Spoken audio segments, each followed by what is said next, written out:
So if a child says his father never existed, was that a lie or the only way to survive? William Avery Rockefeller was gradually becoming a symbol of an America that history was leaving behind. The last gasps of that old market order that expanded, not through new means of communication or transportation, but only by covering more ground. What drew Big Bill away from the cities and industries sprouting on the eastern coast and toward the remote villages of the American frontier was an almost magical magnetic pull. In early 1853, the Rockefeller family was uprooted once more, swept along by the storm of Bill's life and transported by train to a rural town in Ohio called Strongsville, approximately 12 miles southwest of Cleveland. It was precisely at this point that Bill began quietly drifting away from his family. He had formed a romantic attachment far deeper than any previous infidelity, and this bond would ultimately drive him to sever every tie between himself and his family. While Eliza and the children had lived at least in their own homes and with a certain dignity in Richford, Moravia, and Owego, Bill had now placed them with his sister Sarah Ann and her husband William Humiston, considering it sufficient to pay his relatives $300 a year to care for his own family. To his desperate family, this must have felt profoundly unjust after all these nomadic years. Their lives had always been unusually unsettled, but now they were cast out.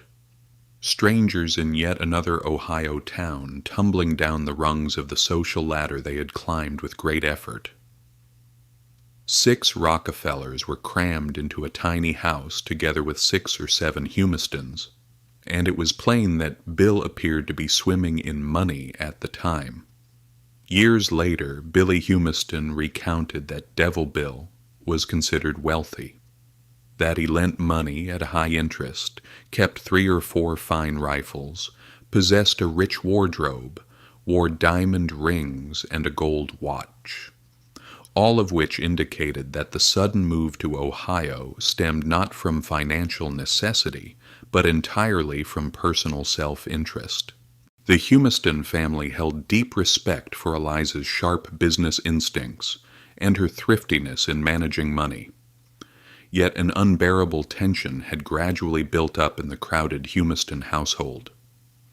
Billy Jr. found his cousins William and Frank excessively mischievous and regarded John as conceited. John was always like that, he recounted, outwardly pious but extremely fastidious.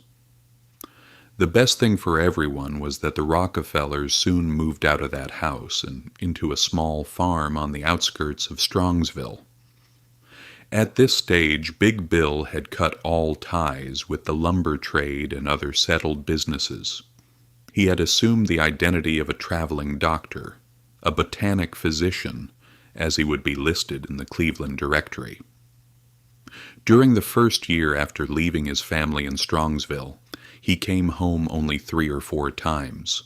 Yet strangely, the townspeople were more than sufficiently informed about the fraudulent dealings he conducted on the road. One day, when a man named Joe Webster from Strongsville checked into a hotel in Richfield, Ohio, he froze before a sign that caught his eye in the lobby. Dr. William A. Rockefeller, the famous cancer specialist, here today only. All cancers cured unless too far gone. Even then, great benefit derived. Before long, Bill had gathered a crowd in front of the hotel with the fluent vaudeville patter typical of patent medicine vendors. Mounted on his wagon with his sign leaning against the wheels, in his silk top hat and black frock coat, he was the picture of a showman, introducing himself as Dr. Rockefeller and demanding the exorbitant fee of $25 for a guaranteed cancer cure, with cheaper bottles offered to those without funds. When Webster approached him, Bill showed not the slightest embarrassment. He boasted of having recently traveled as far as Iowa, practicing doctoring, and having even purchased land there. When Webster returned to Strongsville and spread word of what he had seen, The rumor traveled fast, and the townspeople began calling this strange, drifting neighbor of theirs, with a measure of mockery, Dr. Rockefeller. The nickname had stuck. It was now firmly established. In the fall of 1853, after spending 8 months in Strongsville, Big Bill decided that John and William needed to continue their education. He took them to Cleveland and placed them as boarders at Mrs. Wooden's house on Erie Street, paying $1 a week for food and lodging. But Cleveland schools practically punished John. He had been set back because of his family's constant moving. The only record of this is found in lines he wrote in 1923. I had just come from New York State, and I still remember the shame I felt when I had to spend a term at the old Clinton Street School. I had been at the Owego Academy for years, and I thought I would skip the grammar school and go straight to the high school. For a proud child, being demoted a grade was a small but deep humiliation he had to endure during those turbulent years. When John entered high school in 1854 at the age of 15, the school occupied a modest single-story building standing behind a clean white fence shaded by trees. In 1856, it would move to a far more imposing new structure. This institution, which provided free education to both male and female students, enjoyed a highly respected reputation for its time. Because of the emphasis placed on composition, John was required to write essays on 4 separate subjects in order to advance to a higher grade: education, liberty, the character of St. Patrick, and memories of the past. Written at a time when America was deeply divided over the issue of slavery's spread to new territories and the Kansas-Nebraska Act had been passed in May 1854, these texts revealed the young Rockefeller as a Democrat and an opponent of slavery. In his essay titled Liberty, he described slavery as a plain violation of the laws of our country and of God, arguing that if it were not quickly reined in, this would result in the ruin of our country. In his view, America could only advance with an educated citizenry. He expressed that when education in ancient times was confined only to monks and priests, the world had stood still, while true progress became possible only when people began to learn and think for themselves. These anti-slavery and universal literacy advocating ideas reflected the worldview of Northern Baptist evangelists who condemned political despotism alongside religious oppression. As a self-made man, Rockefeller would continue throughout his life to view aristocracy and the clergy as reactionary forces that protected the privileges of the enterprising common person and resisted progress. He expressed his thoughts in clear and definitive language. Because he signed his essays this way, his classmates called him John D. He was also strong in debates, showing that beneath his introverted appearance he could firmly defend his ideas. Beginning one speech with, "I am happy, but I am also sad," so amused his friends that they gave him the nickname Old Happy But Sad.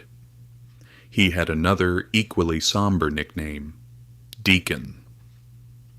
That Rockefeller genuinely liked this nickname revealed a great deal about his inclinations. In the words of his future mother-in-law, Lucy Spellman, he was an industrious boy, serious, reserved, never noisy or troublesome. Rockefeller frequently carried his slate pressed to his chest. This body language betrayed his closed-off temperament. However quiet or solitary he appeared, John D. always had a circle of friends around him. Among his closest companions was Mark Hanna, grandson of wealthy grocers and commodities merchants, who would later become a U.S. Senator and one of the powerful figures of the Republican Party. Darwin Jones, who grew up alongside them, described the sharp contrast between Hanna and Rockefeller. Mark was athletic, constantly in motion, and participated in almost every sport. John Rockefeller was reserved and hardworking, but always polite. No matter how lively the atmosphere, John kept his composure and smiled in every situation. Years later, Rockefeller flinched when a remark attributed to Marcana after his death was relayed to him. He was level-headed about everything. With one exception, he had a fixation with money.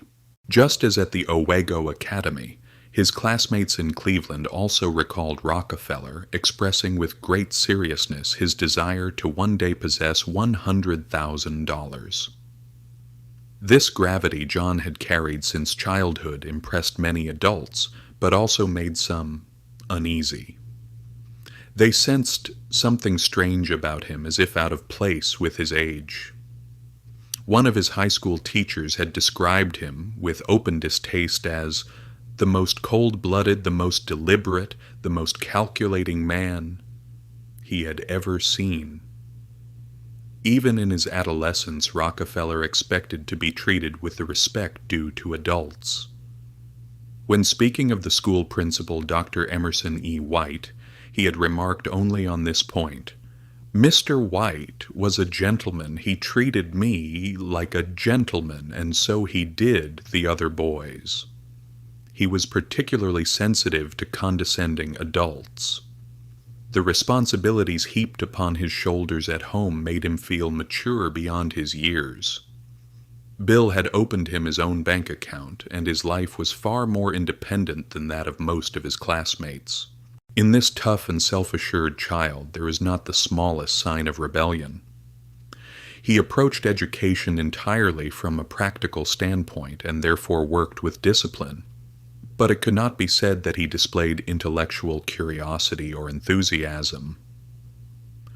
"I was exceedingly sober and serious," he would later say, "preparing to meet the responsibilities of life."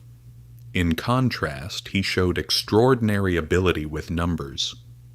According to Lucy Spellman, arithmetic attracted him more than anyone else because he had learned at home to keep his earnings and expenses in proper order.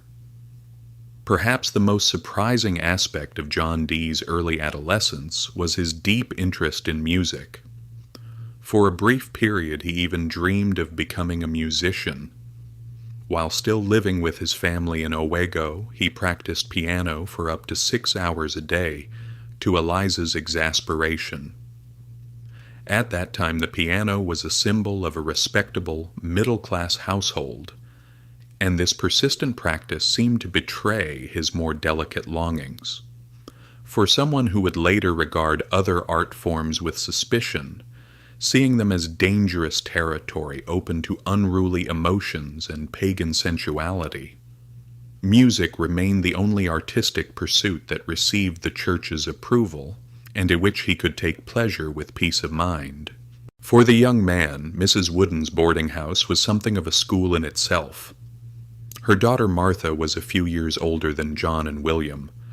There were heated, lively debates in which the intelligent and outspoken Mrs. Wooden herself frequently took part. The subject of the sharpest clashes was the matter of lending money at interest. In an extraordinarily peculiar arrangement, 15-year-old John was lending money at interest even to his own father in small amounts, and where business was concerned, with no room left for sentiment, he demanded the highest interest the market could bear from him as well, a stance that Bill in all likelihood welcomed with satisfaction. According to Rockefeller's account, Mrs. Woodin was strongly against lending money at high interest, and so we often got into serious arguments. That this way of doing business and the question of morality interested him far more than the abstract topics in textbooks was a most characteristic sign of Rockefeller's nature. He seemed almost ashamed of the nomadic family life. When recounting his adolescence in particular, Rockefeller tended to oversimplify the timeline of his past.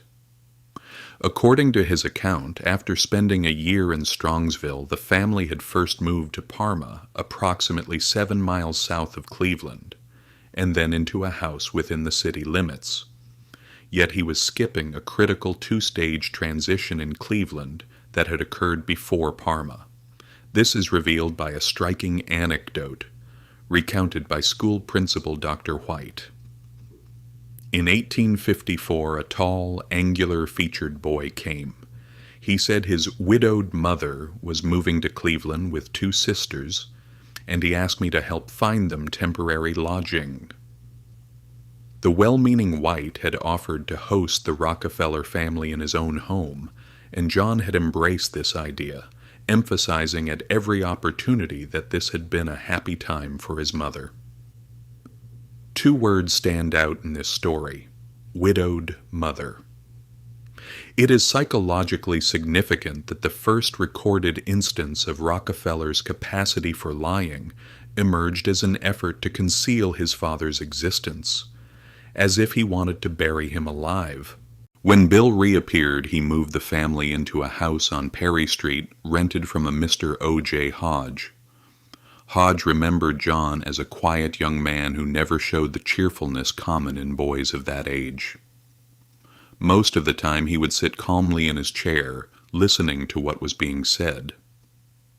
This discipline, persisting since the Richford days, showed itself in Bill's rent payments as well.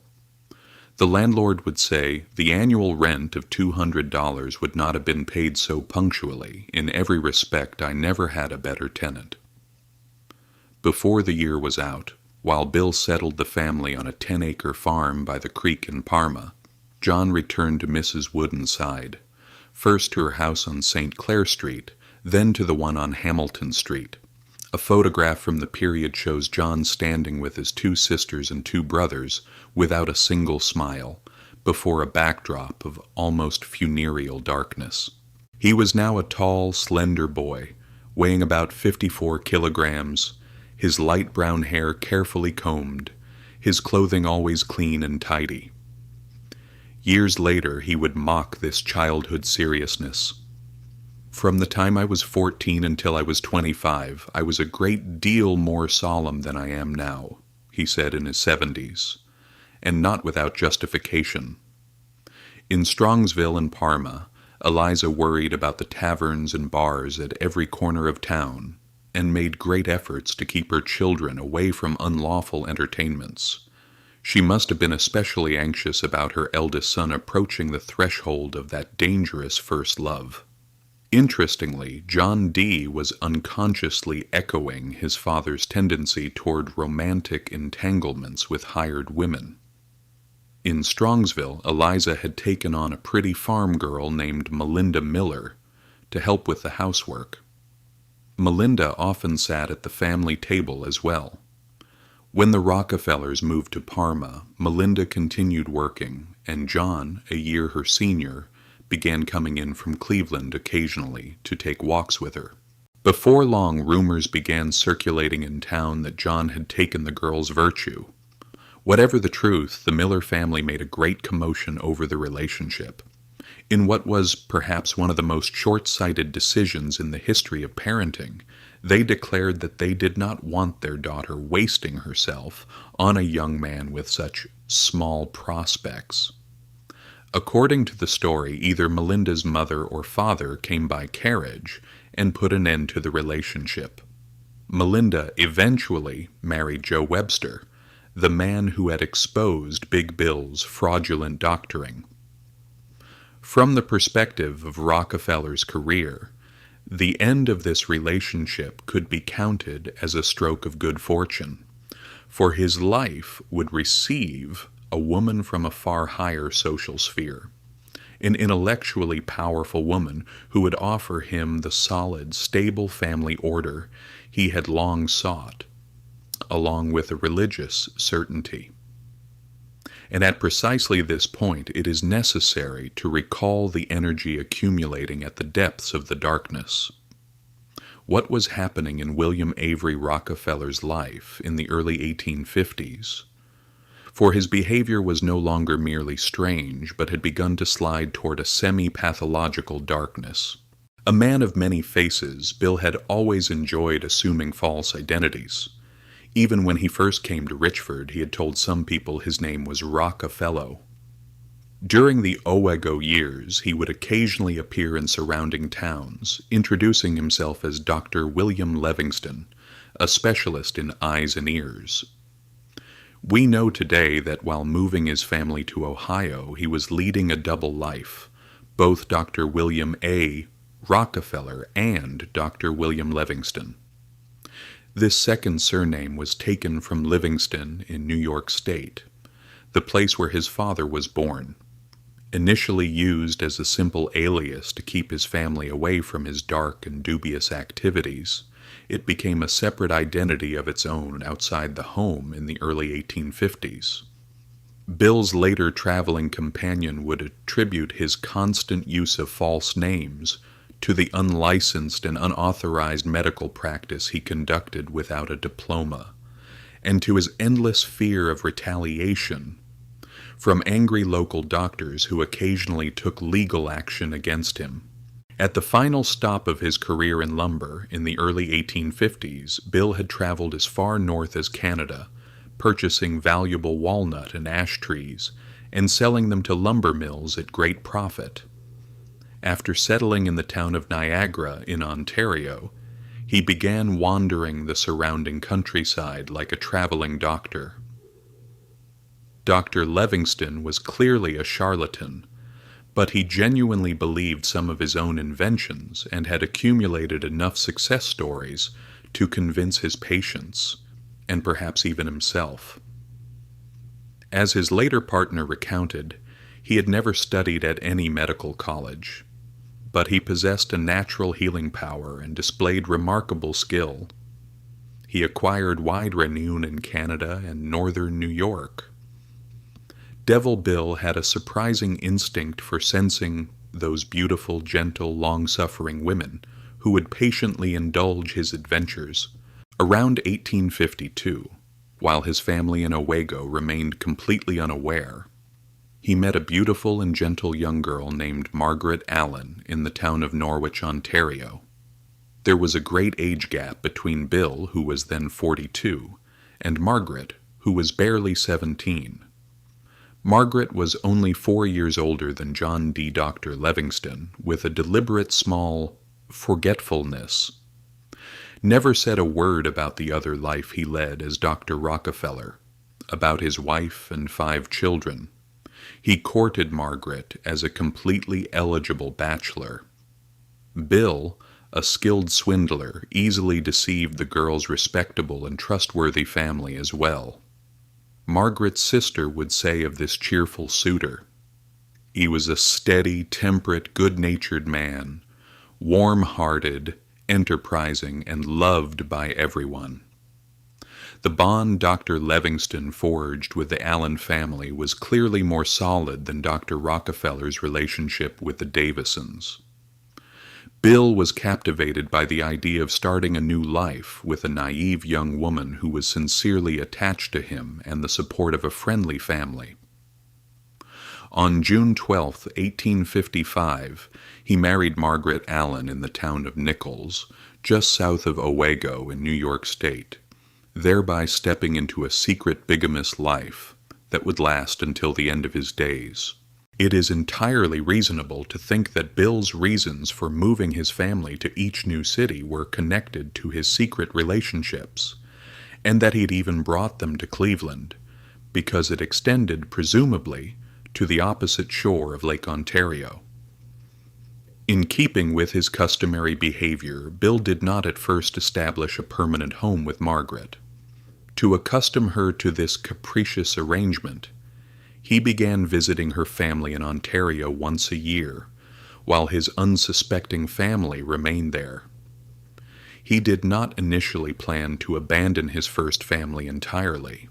For a portion of the 1850s, he traveled back and forth between his old and new wives, each unaware of the other. It is highly probable that Bill's second marriage immediately produced effects in his eldest son's life. Reinforced by Eliza, John had from the beginning aimed to go to university. Eliza supported this goal, hoping he would one day become a Baptist minister. But then a letter arrived from his father, instantly destroying all of these dreams. As he recounted it, Father had written some things that implied I shouldn't go. At that moment I felt deeply that I needed to find a job, to work somewhere. Rockefeller never fully explained why he left high school around May 1855, just 2 months before the graduation ceremony on July 16th. But Bill's second marriage on June 12th fits the missing piece of this puzzle into place. On the eve of this marriage, Bill must have begun drastically cutting back his expenditures on his first family, without giving his reasons. In John's words, I had younger brothers and sisters who needed to be educated, and it seemed the wisest thing to go to work. Bill was willing to prepare his eldest son as a surrogate father, who would support Eliza during his long absences. For Bill, who had never placed much value on book learning, a university diploma in an age when real talent was not measured by money was probably little more than an expensive vanity.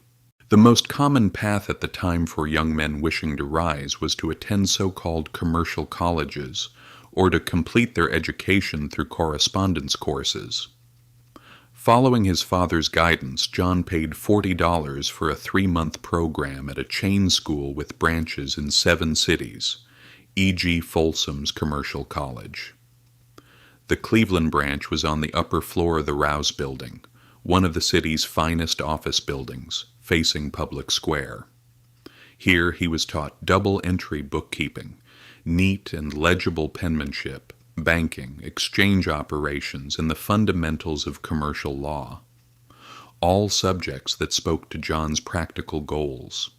When he completed the course in the summer of 1855, he had not yet turned 16, and was ready to step away from the turbulence of family life and direct all his energy toward a promising business opportunity.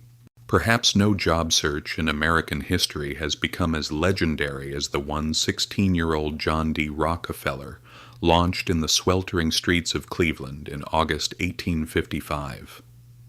He had come from the countryside, but his family were not full farmers.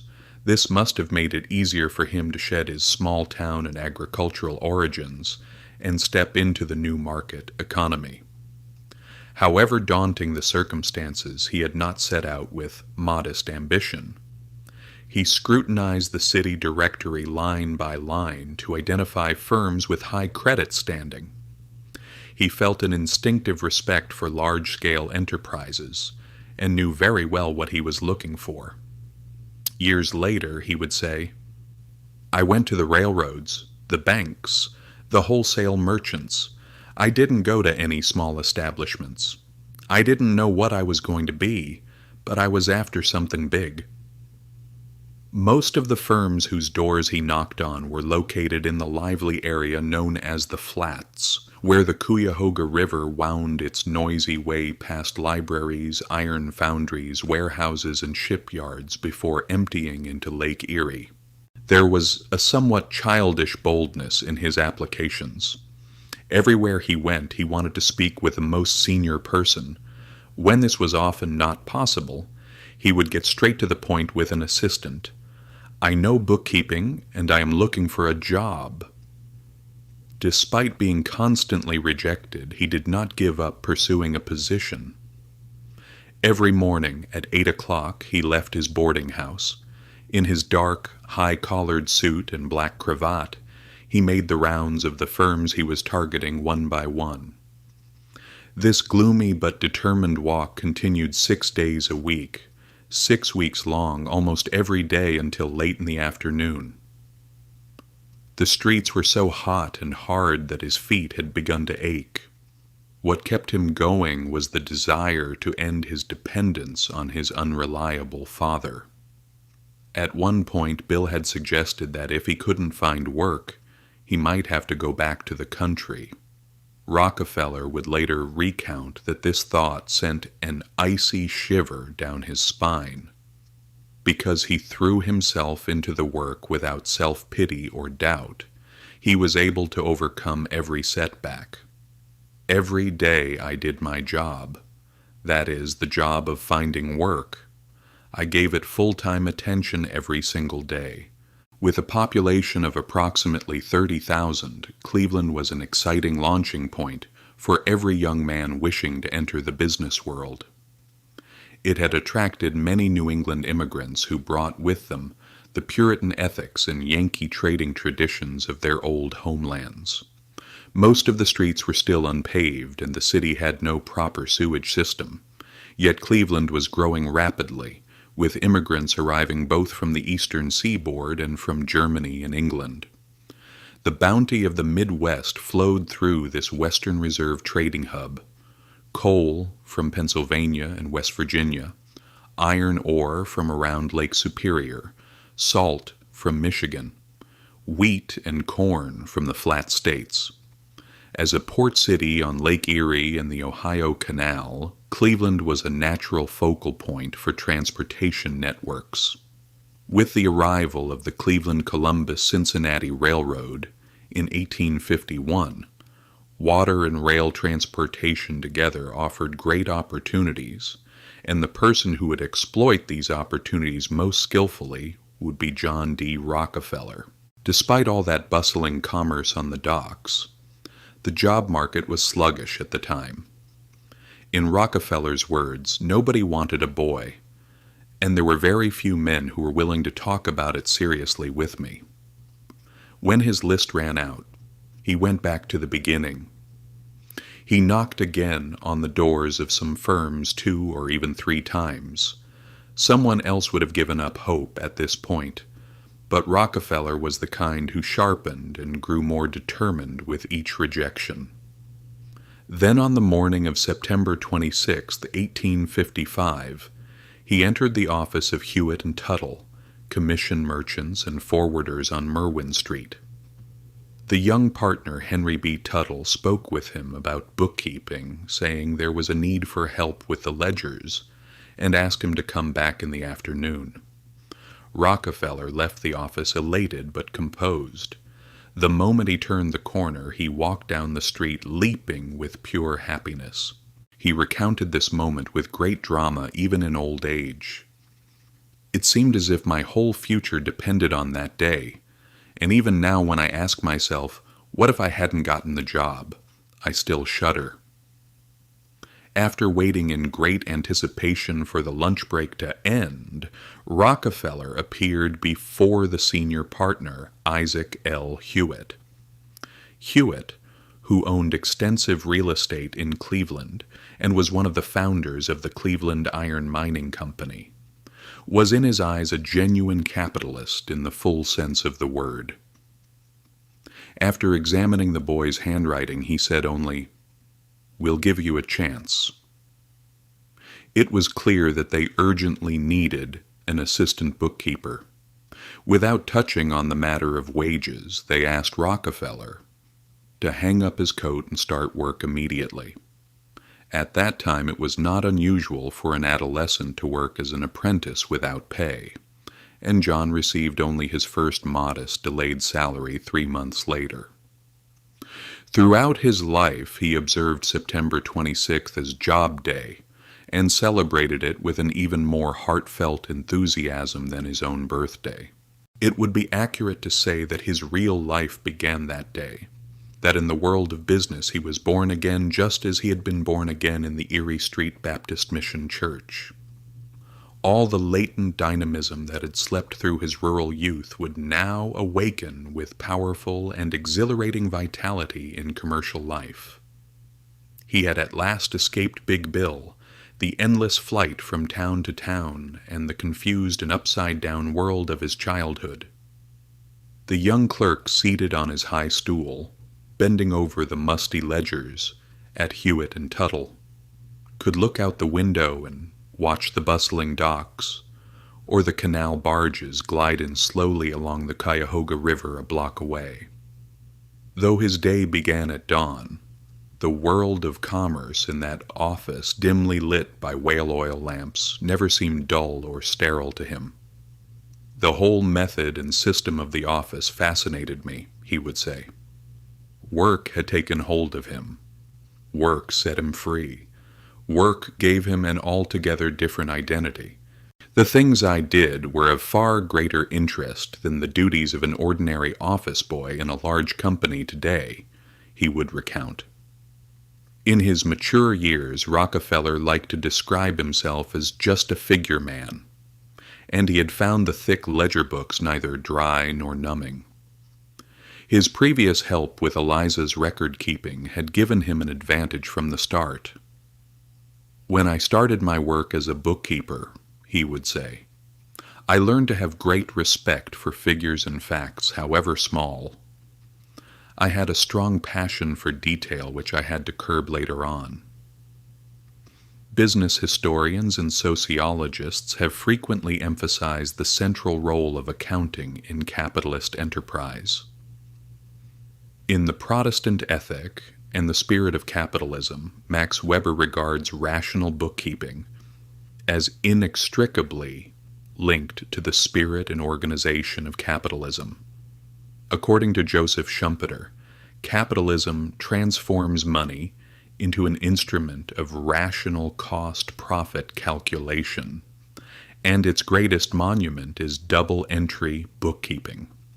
Viewed within this framework, it is highly significant that John D. Rockefeller, an archetypal capitalist, harbored a special interest in accounting and nourished what was almost a mystical faith in numbers.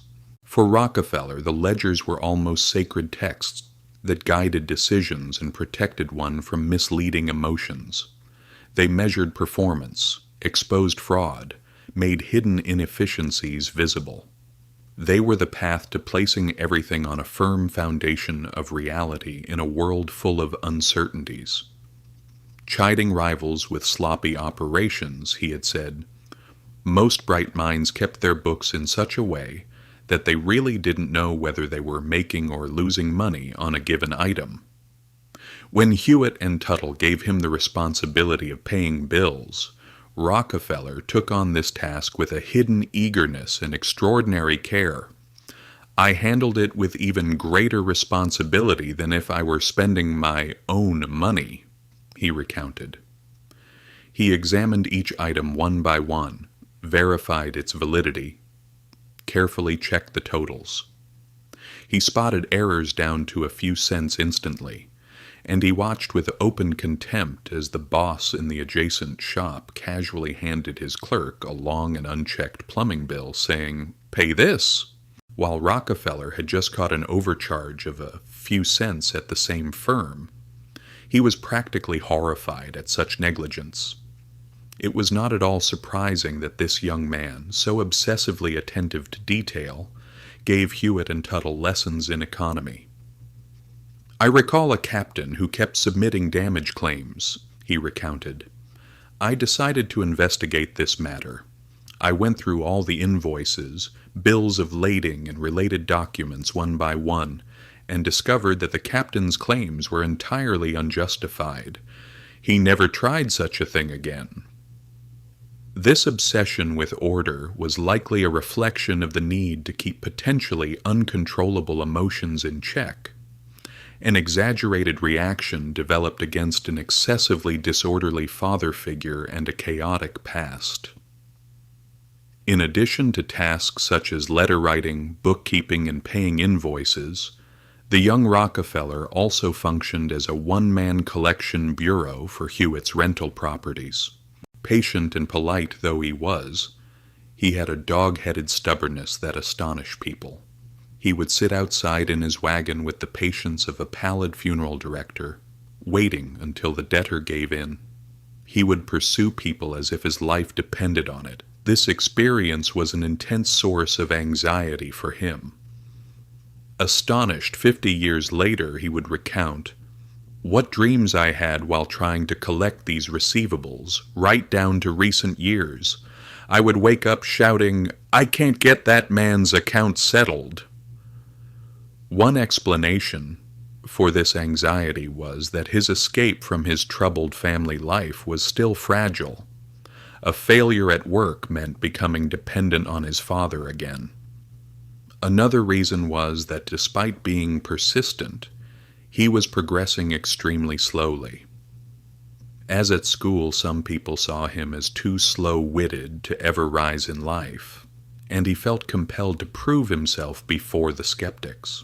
Modest in scale though it was, Hewitt and Tuttle was an ideal school for a budding businessman, for it introduced him to a wide and diverse world of commerce. While most businesses before the Civil War were still focused on a single product or service, Hewitt and Tuttle traded in various commodities on a commission basis. Having initially dealt in foodstuffs, the firm had taken a pioneering role in importing iron ore from Lake Superior 3 years before Rockefeller was hired. The company relied on two technologies that were transforming the American economy at the time: the railroad and the telegraph.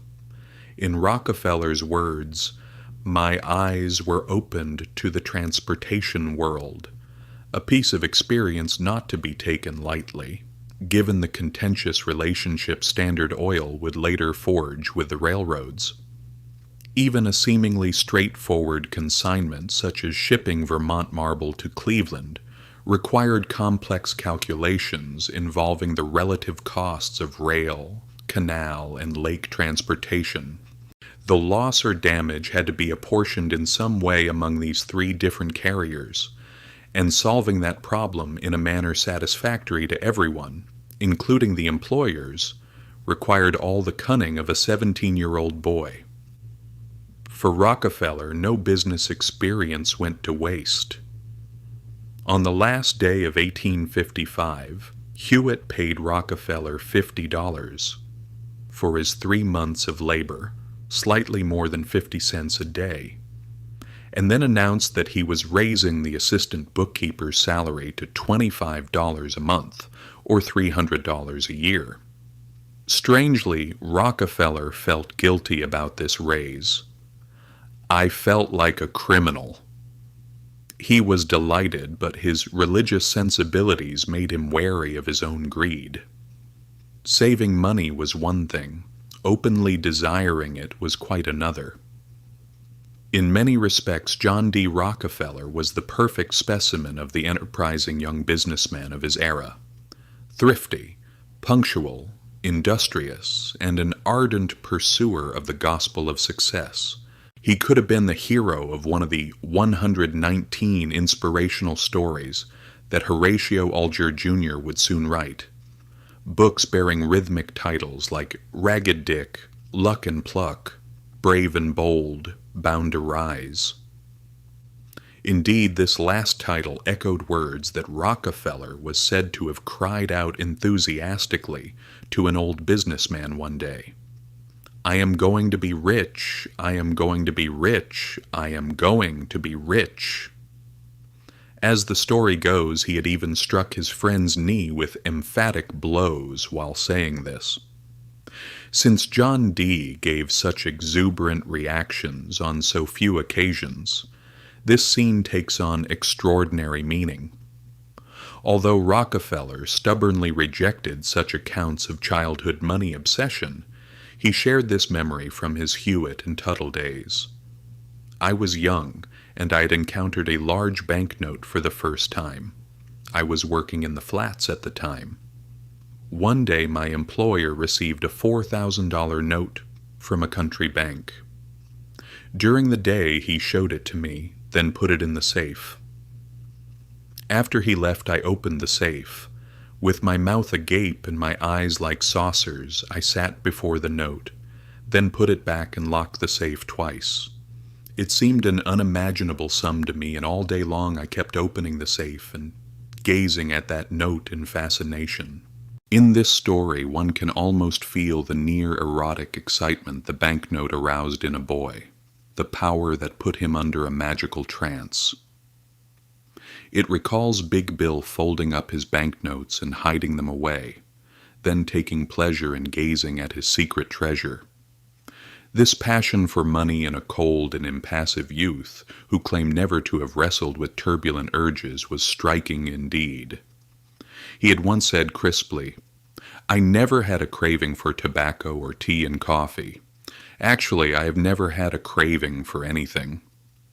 Though he was driven by far more ambition than he admitted, Rockefeller took genuine pleasure from business life and did not see it as sullen drudgery.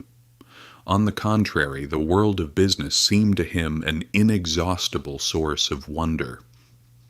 In his memoirs, published in 1908 to 1909, he wrote, "It is not evident that these keen-witted men work merely for money. They are in the grip of a fascinating pursuit. The excitement of the business is fed by something stronger than the mere accumulation of money." American culture encouraged accumulation, even glorified it, and so people always ran the risk of gradually becoming enslaved to their own greed. Against this danger, children were taught to learn to govern their behavior. In his posthumously published autobiography, Benjamin Franklin describes the habit of keeping a small moral ledger that allowed him to review his virtues and failings each day. In the mid-19th century, many people kept similar diaries, both to reinforce thriftiness and to make tangible their moral performance. Young people wrote notebooks filled with pep talks, exhortations, inspirational notes, and warnings. Andrew Carnegie composed admonitions addressed to himself, while William C. Whitney carried a small commonplace book of maxims. Behind these habits lay a contradictory impulse. People constantly drove themselves to be better, while at the same time trying to restrain the insatiable appetite of the new competitive economy. John D. Rockefeller took this inner discipline far further. Like a good Puritan, he was not content merely to scrutinize his daily activities. He also disciplined his desires and hoped to eliminate from his life the spontaneous and the unpredictable. As ambition neared the point of consuming him, his conscience intervened, compelling him to stop and come to his senses. The long hours at Hewitt and Tuttle threatened to transform work into an oppressive obsession. He began work at 6:30 every morning, brought his lunch to the office in a box, and often returned after dinner to stay until late. At one point, he decided to suppress this fixation. "I promised myself today," he wrote, "that for the next 30 days I will not be in the office after 10 o'clock. What was equally striking as giving himself this promise was the fact that the young man soon discovered it was nearly impossible to keep.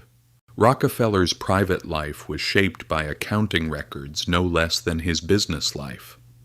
Finding numbers so reassuring in their purity and simplicity, he adapted the work discipline from Hewitt and Tuttle to his own personal economy. When he began working in September 1855, he acquired a small red book, named it Ledger A, and set about recording his income and expenses in detail. Many young people of the period kept similar diaries, but almost none were as meticulous as this.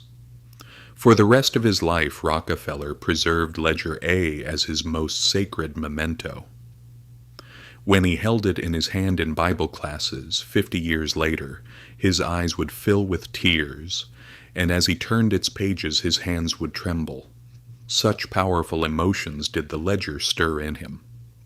In 1897, at a Bible class at the Fifth Avenue Baptist Church, deeply moved, Rockefeller held the ledger aloft and said, "I haven't seen this ledger in 25 years.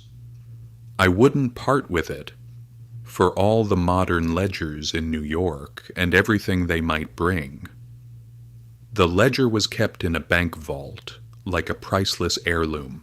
As Ledger A also showed, Rockefeller was now standing on his own feet and living entirely independent of his father.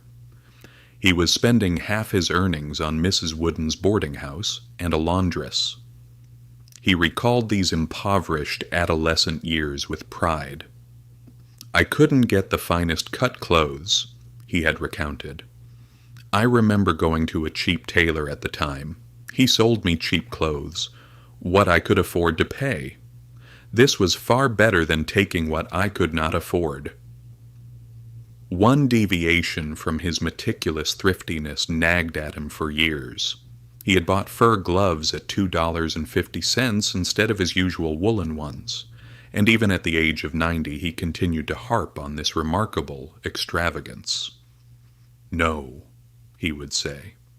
"Even today I cannot explain why I spent that $2.50 on those rather than ordinary gloves." Another interesting expense that the mature Rockefeller recalled was purchasing a gallon of camphene, a lighting substance, for 88 cents. Standard Oil would later, through economies of scale, begin selling kerosene, a far superior lighting product, at 5 cents a quart, and Rockefeller took pleasure in recalling this memory in later years when people accused him of charging the public extortionate prices. At a critical point, Rockefeller was not overstating the value of Ledger A, for this ledger provided a clear and unambiguous answer to the question of whether he was someone who used religious charity as a tool to exploit the public. Ledger A spoke in precise and unambiguous terms. Rockefeller had been extraordinarily charitable from his childhood years. In his first year of work, the young clerk had set aside approximately 6% of his income for donations. In some weeks, this proportion was much higher. "I have ledgers dating from a very early period," he recounted, "and when I was earning only $1 a day, I was giving 5, 10, or 25 cents for these purposes." He made regular donations to the infamous 5 Points Mission in Manhattan, to a poor man in the church, and to a poor woman in the church. By 1859, still only 20 years old, his charitable donations had exceeded 10% of his income. Although he showed a marked affinity for Baptist causes, his early giving also showed signs of a broader ecumenical outlook. In 1859, he donated money to a black man in Cincinnati so that he could free his wife from slavery. The following year, he donated to a black church, a Methodist church, and a Catholic orphanage. The clerk's charitable donations were as remarkable as his business skills. That Rockefeller, who had been spellbound by a $4,000 note in 1855, was at least equally moved in the same year by a book called Extracts from the Diary and Correspondence of the Late Amos Lawrence, reveals the deep contradictory nature of his character. Lawrence, a wealthy New England textile manufacturer, had distributed his donations of over $100,000 in a planned and thoughtful manner. "I remember how much I admired his letters," Rockefeller had said. He had probably also adopted from him the habit of giving people crisp, fresh-printed money. Rustling banknotes. I could see them. I could hear their sound. At that moment I made up my mind. If I could do it, someday I too would hand out rustling banknotes. As rare and admirable as such thoughts were for an adolescent, it must be noted that at the center of his mind there still lay the magical power of money. He had seen that money could create greatness in the moral realm as much as in the material world. This thought excited him far more than ostentatious properties or expensive clothes. As if he knew he would one day inevitably become rich and felt compelled to prepare himself for that moment, the young assistant bookkeeper carefully observed the businessmen around the harbor, and he was particularly struck by those who avoided ostentation. For example, he admired greatly a shipping merchant named L.R. Morris. His walk, his look seemed completely unaffected by the enormous wealth he possessed. I also saw other wealthy men, and it pleased me to see them conducting their affairs without displaying power or money. Later, I encountered some who wore expensive jewelry and lavish clothes. Being drawn into such an expensive way of life seemed unfortunate to me. Rockefeller's lifelong preservation of a Quaker-like simplicity in dress and his later distancing from the grandeur symbolized by the ostentatious mansions and yachts of the Vanderbilts and other Gilded Age magnates, partly stemmed from his Baptist faith. But it was also fed by the plain, unpretentious style of the wealthy Cleveland businessmen he closely observed during this formative period of his life. Like countless young people, Rockefeller turned to the church to find comprehensive answers to the unresolvable problems of family life. He felt a calling in both religion and business. Christianity and capitalism had become the two main pillars of his life. While Charles Darwin's On the Origin of Species, published in 1859, shook the faith of many, Rockefeller's religion remained simple and unchanging.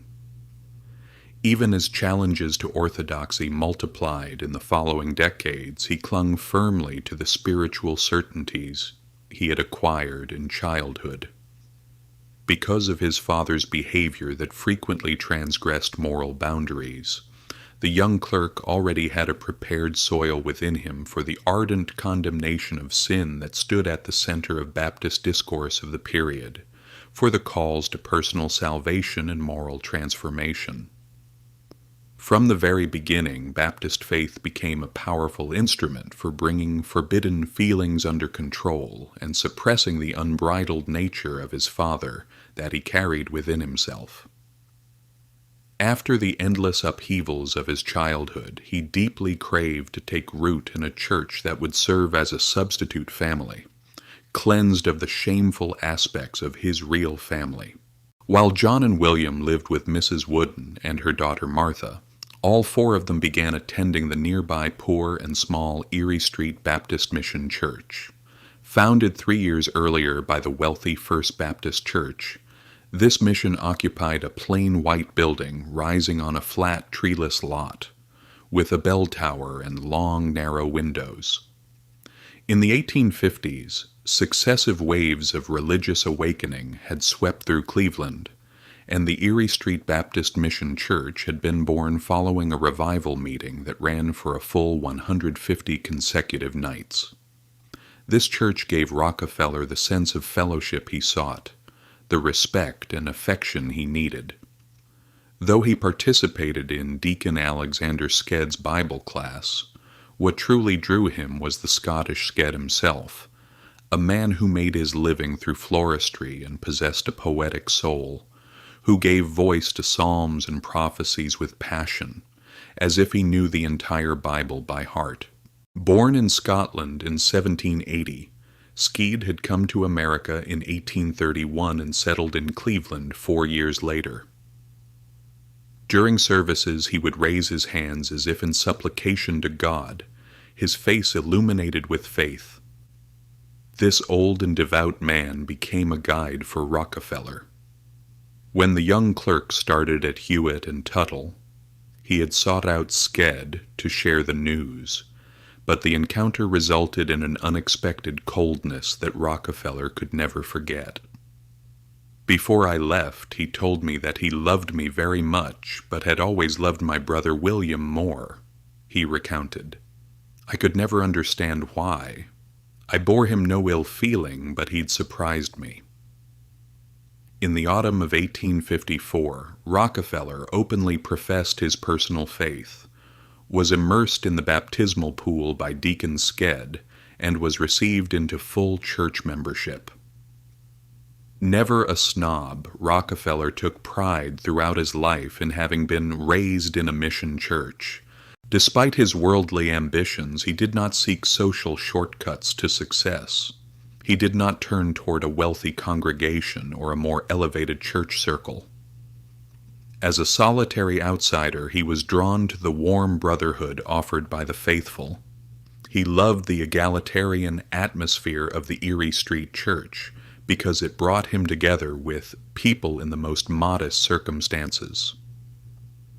One of the fundamental principles of Baptist faith is the autonomy of local congregations, and mission churches not under the dominance of institutional families were the most democratic examples of this. The Erie Street Church was filled with sales representatives, shop workers, railroad conductors, factory hands, clerks, craftsmen, and other people of very limited means. Even when it later came to occupy a more ornate structure under the name Euclid Avenue Baptist Church, its membership continued to be drawn more from the common people than from the aristocracy. Years later, Rockefeller had expressed this with genuine warmth. How grateful I am that these environments were granted to me at a young age. How happy I was working with church activities, Sunday school services, good people. This was my world, and for that I thank God.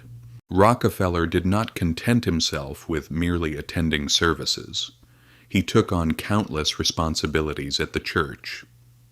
While still in his adolescence, he taught Sunday school, served as a trustee, and took on a voluntary clerkship, keeping the board's minutes in his own handwriting.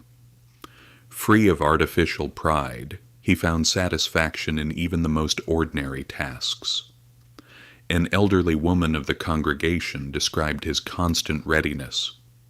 In those years you would see Rockefeller there every Sunday, sweeping the aisles, lighting the stove and the lamps, cleaning the sidewalks and directing people to their seats, studying the Bible, praying, singing hymns, doing everything a generous and wholly devoted church member should do.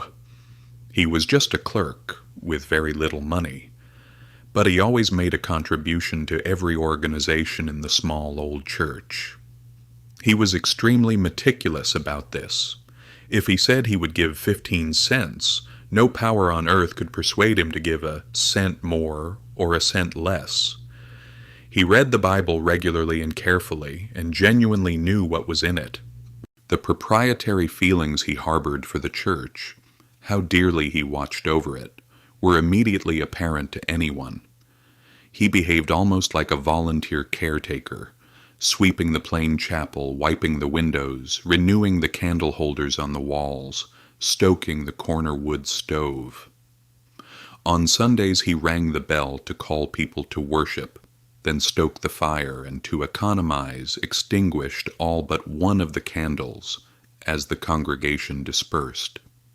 He would frequently tell others, "Save not when pressed, but when able," and encourage them to come to work in their best weekly clothes, to his eyes a demonstration of Christian dignity.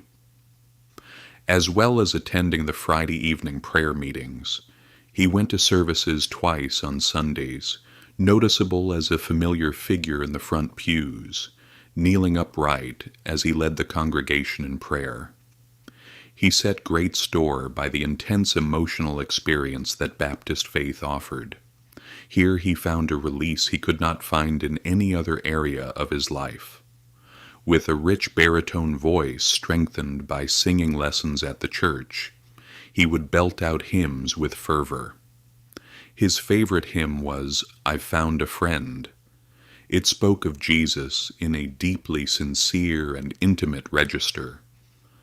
"I found a friend, oh, such a friend. He bled, he died to save me."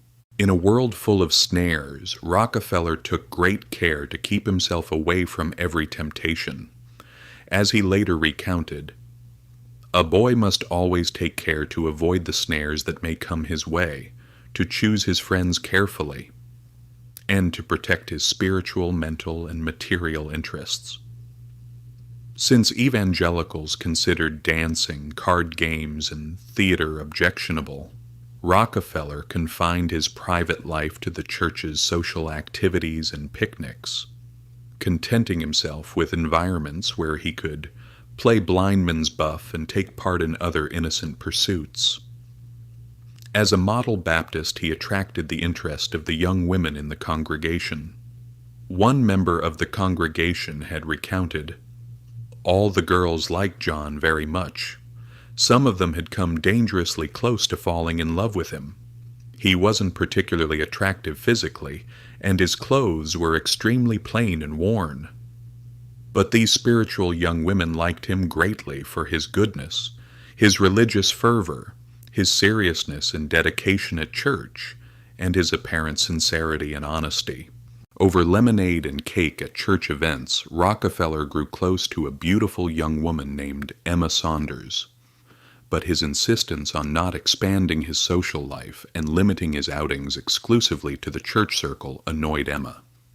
For Rockefeller, the church was not merely a set of theological views. It was a brotherhood of virtuous, like-minded people.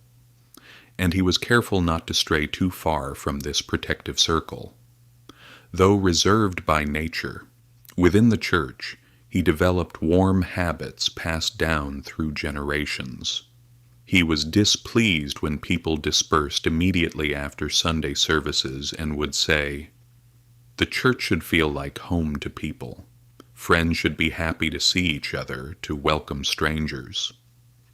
Years later, even when crowds gathered at the church doors hoping to catch a glimpse of the world's richest man, he was still shaking people's hands and taking pleasure in the warmth that family atmosphere radiated. Shaking hands had begun to carry symbolic meaning for him, because a friendly hand extended to a man who doesn't know he is wanted brings many people to the church. This early feeling of mine about handshaking always stayed with me. All my life I have enjoyed this gesture that says, "I am your friend," he said. Rockefeller was as sensitive to condescending treatment in the business world as he was intolerant of it in the religious sphere. Since mission churches could not finance themselves, Rockefeller and the other trustees had to endure patronizing advice from the parent church. This, he would say, only strengthened our resolve to prove that we could stand on our own feet. His faith was deep, but Rockefeller showed the most interest in the church's worldly affairs. To his mind, the church, too, should be managed like a well-run business. When the church was unable to pay the interest on a $2,000 mortgage held by a deacon, an opportunity for Rockefeller to prove himself quickly arose. One Sunday, the preacher announced from the pulpit that the creditor was threatening to foreclose on the church and $2,000 needed to be raised immediately for it to survive. As the congregation dispersed in bewilderment, Rockefeller stood at the door, stopping people one by one as they came out and asking them to pledge specific amounts. "I pleaded, I pressed, I almost threatened," he recounted. "As each one gave his word, I wrote his name and the amount in my small notebook, and I didn't let go of anyone who could give." Nothing in his early life had been so clear a harbinger of how relentlessly he would pursue his business objectives. "The plan fascinated me," he would confess. "I made every contribution I could, and my first real passion for making money was awakened by this and similar undertakings I was involved in." Within a few months, the $2,000 had been raised and the church was saved. By the time he reached 20, Rockefeller had become the second most influential figure in the congregation, right behind the minister. John D. Rockefeller, who had received largely a plain rural education and had almost no contact with the culture of a large city, had a mind shaped and steeped in the principles and language of the Baptist Fundamentalist Church. Throughout his life, he drew practical lessons about living from Christianity. He emphasized the value of using religion as a guiding compass in everyday affairs. In time, American public opinion began to wonder how he reconciled his predatory tendencies with his faith. Yet many of the teachings of the church he belonged to in his youth, at least in Rockefeller's view, actually encouraged the desire to make money. Far from placing obstacles before him, the belief system seemed to support him. And Rockefeller carried powerfully within his person the sometimes uneasy partnership between church and business that defined the American economy after the Civil War. Rockefeller never for a moment doubted that his career was sustained by divine favor, and he stated it flatly, "God gave me my money." Over decades of Sunday school teaching, he found ample examples in the Bible to defend this claim. Naturally, critics could also produce countless counter-passages, warning against the harmful effects of wealth. Benjamin Franklin would cite the verse his father had engraved upon his young mind. "Seest thou a man diligent in his business? He shall stand before kings." A verse Rockefeller frequently read in his classes. Martin Luther had encouraged his congregation thus: "Look upon the work you do as that jewel and holy treasure called the Word and commandment of God, and prize it accordingly, no matter how lowly or mean the work may seem." In the 19th century, many leading theologians also embraced the Calvinist understanding that wealth was a sign of God's favor and poverty a clear indicator of divine displeasure. Henry Ward Beecher, who viewed poverty as the poor's own fault, had put forward this assertion in a sermon. "Generally speaking, where you find the most religion, there you find the most worldly prosperity." This proposition is true. As for why God had seen fit to bless John D. Rockefeller with such magnificent abundance, Rockefeller always took refuge in the doctrine of stewardship, describing the wealthy man as a mere temporary custodian of his money, an instrument of God directing it toward good purposes. "I believe I was selected, and I have prospered," he had said, "because the Lord knew I would give it back." Rockefeller expressed these words in his late 70s. One cannot help but wonder whether he arrived at this equation between making money and giving it away only in retrospect. But even in his adolescence, it was clear that he derived tangible pleasure from distributing money to charitable causes, and he consistently emphasized that from a very early period he had sensed a deep spiritual connection between earning and spending. "I remember very clearly when the financial plan of my life, if it can be called a plan, took shape. It was in Ohio, under the guidance of a dear old clergyman who advised me to make money, make it honestly, and then give it wisely. I noted this down in a little book." This approach echoed John Wesley's maxim, "Those who gain all they can and save all they can will also be able to give all they can, and the more their abundance will increase." Rockefeller operated with a kind of spiritual double-entry bookkeeping of this sort. Over time, his philanthropy became incontrovertible proof of the purity of his wealth. It is quite probable that the early donations provided him with the inner freedom necessary to pursue wealth, with an energy unprecedented and at times morally challenging in character. As Max Weber also noted, ascetic Christianity was a unique breeding ground for budding businessmen. The practice of tithing, for example, instilled the habits of thrift, self-discipline, and careful budgeting that were priceless for an ambitious capitalist. John D. Rockefeller was the embodiment of the Protestant work ethic in its purest form. His life aligns with Weber's classic essay so closely that the text reads almost like his spiritual biography. It is therefore appropriate to cite some of Weber's pithy observations that fit Rockefeller precisely. Weber argues that the Puritans produced a religious understanding that endorsed the earning of more and more money as the ultimate purpose of life. They approached work with a rational and methodical outlook. They drove magic from the marketplace and reduced everything to system and method. Since prosperity was considered a sign of future salvation, the elect worked with extraordinary diligence to assure themselves of God's grace. Even those who had accumulated great fortunes did not stop working, for apparently they believed they were laboring not for their own wealth, but for the glory of God. Since the Church did not openly wish to endorse greed, it resolved this contradiction as follows. The pursuit of wealth could be considered legitimate if money was directed toward a calling, that is, if it was seen as a continuous dedication to a productive vocation. Once a person found their calling, they should devote themselves to it exhaustingly, and money thus earned was accepted as a sign of God's blessing. This emphasis on the idea of a calling led the Puritans to regard activities outside religion, the economy and the family, as secondary. The believer should not seek pleasure beyond the safe confines of church, family, and work. The gravest sins were the waste of time, idle chatter, and indulgence in luxurious entertainment. A good Puritan, determined to make money, was compelled not to indulge his impulses, but to restrain them firmly.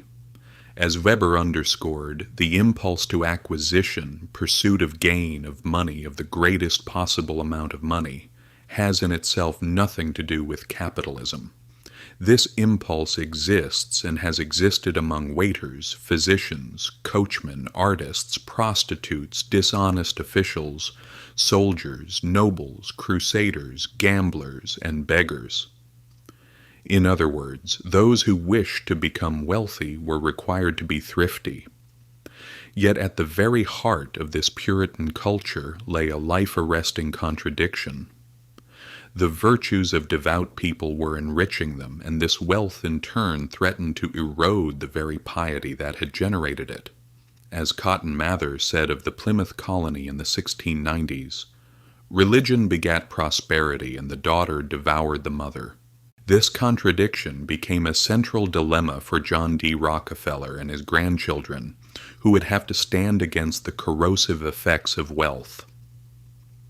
It should be specifically noted that among the four main ascetic Protestant groups Weber examined, only the Baptists rejected the doctrine of predestination and therefore could not interpret wealth as an unambiguous sign of God's favor. Nevertheless, as Weber underscored, certain Baptist principles prepared their adherents for success in the marketplace. Rejecting religious idolatry and downplaying the importance of sacraments as instruments of salvation, baptism produced a rational mindset exceedingly well suited to rising in capitalist society. Rockefeller believed that his ability to make money had been bestowed upon him by God, that he was obliged to develop this ability, and that in return he was rewarded with divine abundance, all of which was consistent with Baptist doctrine. For this reason he saw his religion not as an obstacle before his ambitions, but as an impulse feeding them. Unlike those who saw him as an exception within a denomination that exalted the hard-working and held a mild suspicion of wealth, Rockefeller saw no contradiction for himself whatsoever. Indeed, before departing from early Baptist formation, it is worth noting that the economic atmosphere of his adolescence may have further reinforced his religious beliefs. In 1857, while still at Hewitt and Tuttle, America plunged into a severe economic depression. The immediate trigger was the end of the Crimean War in 1856. This development struck a harsh blow to American farmers who had made large gains during the war years.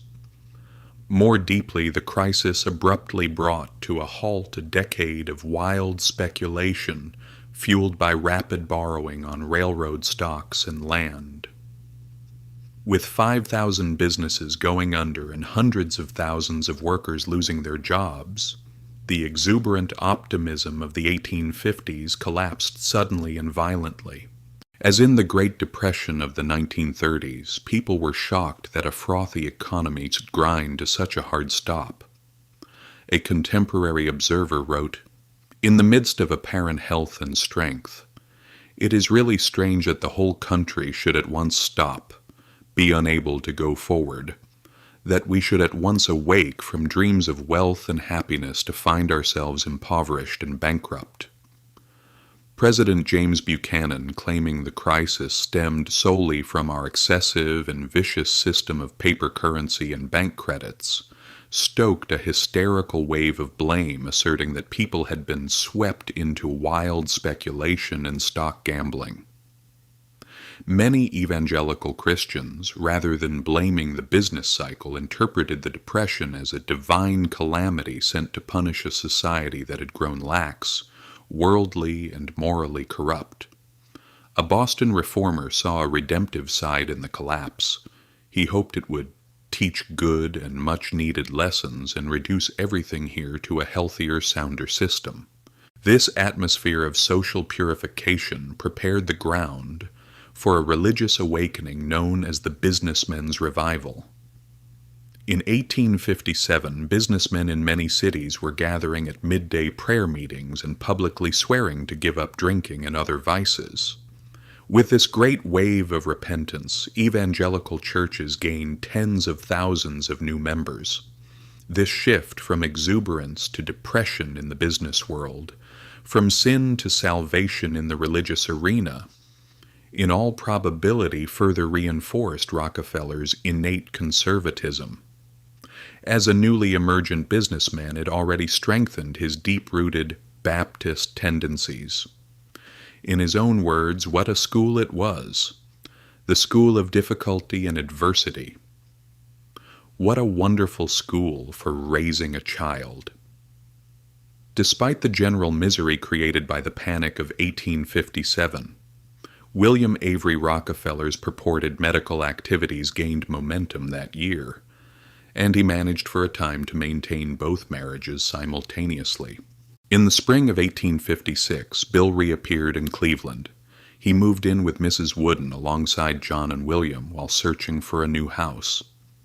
He would sometimes stay with Margaret Allen's family in Ontario under the identity of Dr. William Livingston, and now knew he needed to establish one final living arrangement before abandoning his first wife and children for good.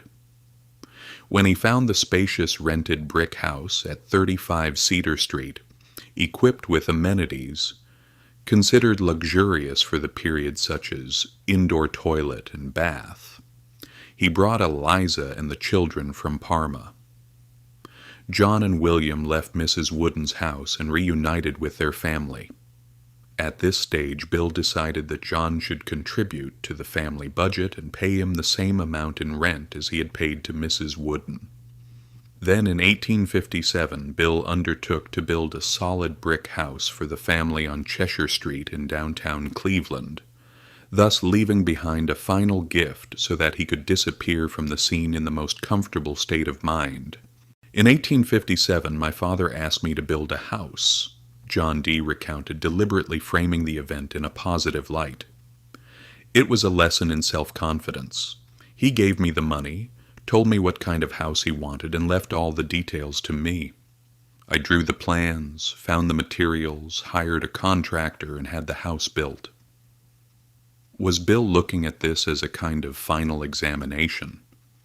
Was he trying to give John an accelerated business education before abandoning his family to their fate? He had warned his son, saying, "I shall be away, and I shall have to trust to your judgment." Rockefeller, who took justifiable pride in successfully completing this task of overseeing the house, delivered an extraordinary performance at barely 18 years of age, despite the heavy pace at Hewitt and Tuttle. As if he had never done anything else all his life, he obtained bids from 8 different contractors and chose the one offering the lowest price. He scrutinized the plans, negotiated over contracts, and settled payments by implementing his decisions with quiet confidence.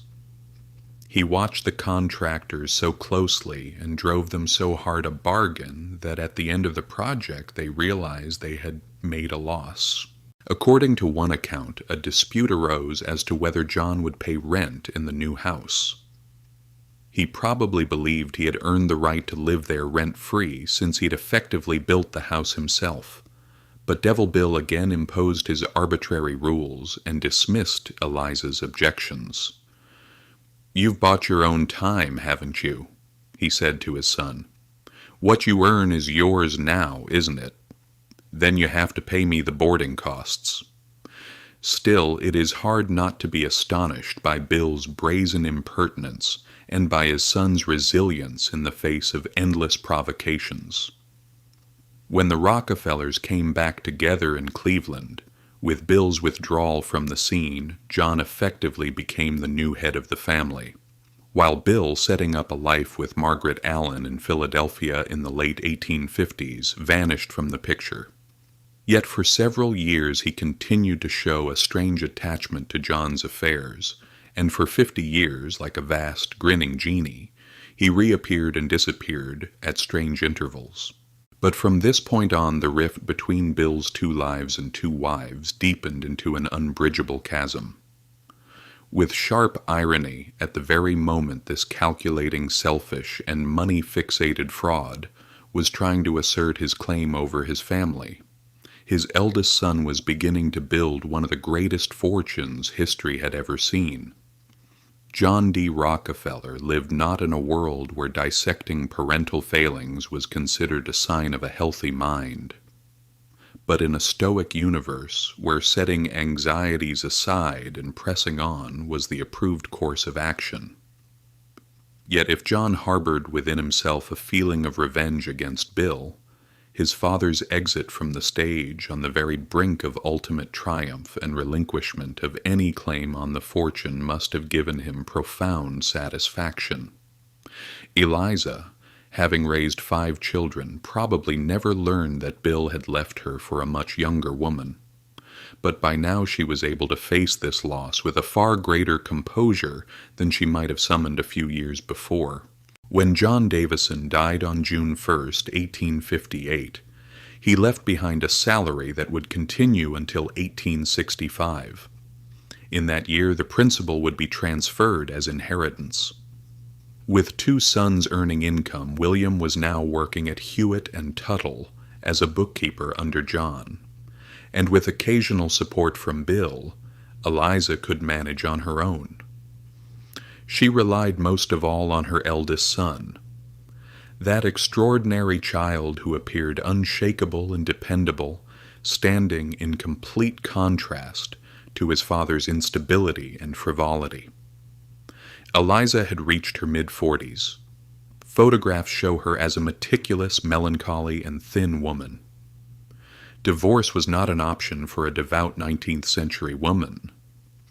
That wild adventure with the handsome young peddler had been the one desperate attempt to escape rural monotony. This ill-fated marriage left both Eliza and her eldest son with a lifelong suspicion of flighty people and reckless actions.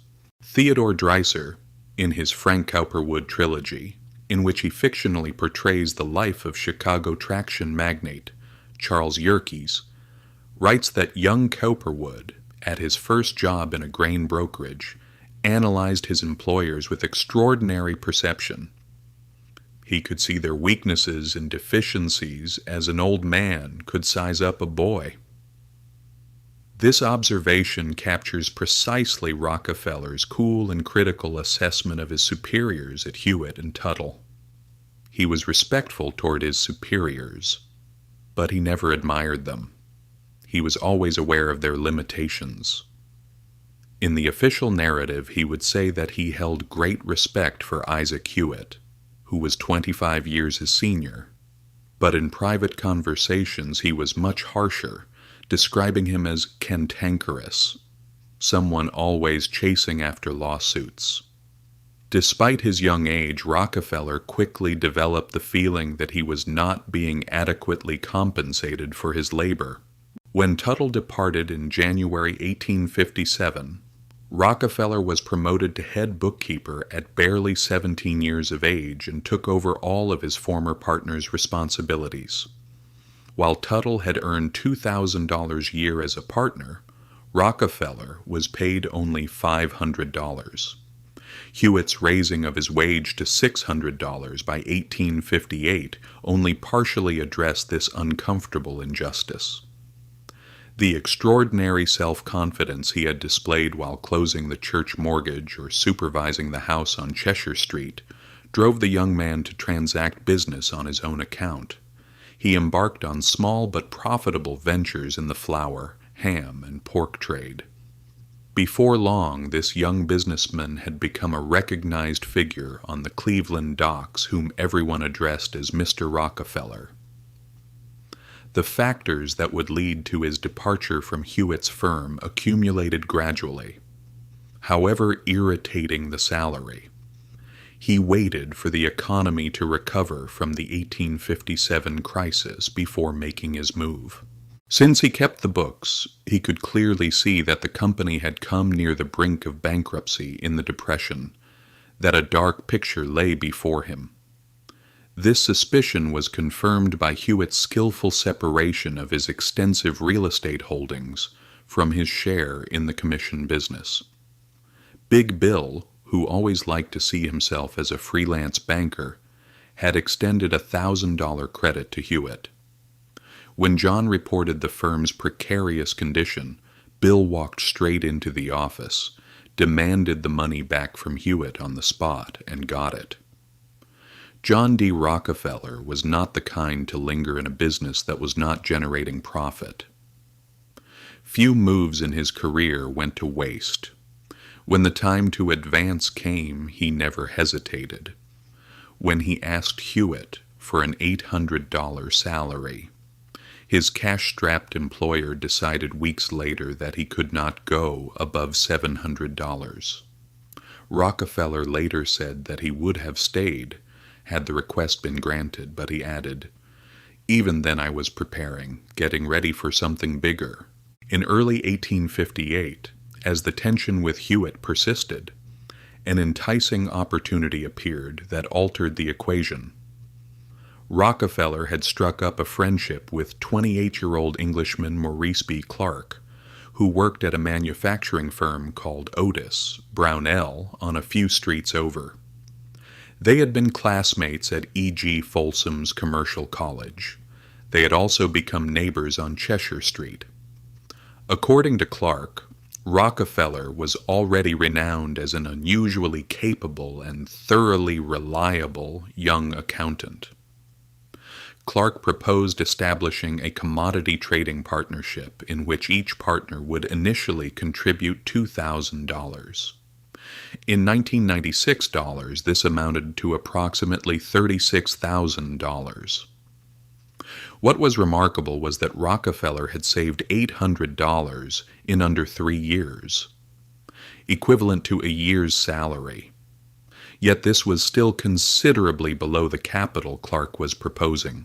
While deliberating over how to make up the difference, his father told him that he had always planned to give each of his children $1,000 when they turned 21, and this time he could offer John this money in advance. Then, lest his son expect a miracle, he added, "But John, the rate is 10. Bill, who had already pocketed the $1,000 from his first wife, may have been looking for a high return on this idle money. Knowing his father well, John asked for no gift. He accepted the loan at 10% interest, which was above the prevailing market rate. On April 1, 1858, with the support of this loan, John D. Rockefeller left Isaac Hewitt and joined the new partnership of Clark and Rockefeller at 32 River Street. At barely 18 years of age, he had leaped into a partnership in a commission firm.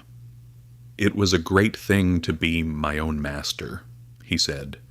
"My mind was full of pride. I was a partner in a firm with $4,000 in capital." The moment weighed heavily with meaning for him. After the first day, he returned to the house on Cheshire Street, knelt down and asked the Lord to protect this new venture. Rockefeller never regretted the apprenticeship years at Hewitt and Tuttle. Like many self-made men, he looked back on his early period with a retrospective affection. He even coated this experience with an emotional syrup that deepened and sweetened over time. Even in 1934, at the age of 95, he was still trying to lift the spirits of a grandchild with stories about that heroic beginning at Hewitt and Tuttle, recounting that shattering baptism into the business world. How fortunate are those young people who must struggle for a foundation and a start in life, he would say. I will never cease being grateful for the 3.5 years of apprenticeship and for all the difficulties I encountered along the way.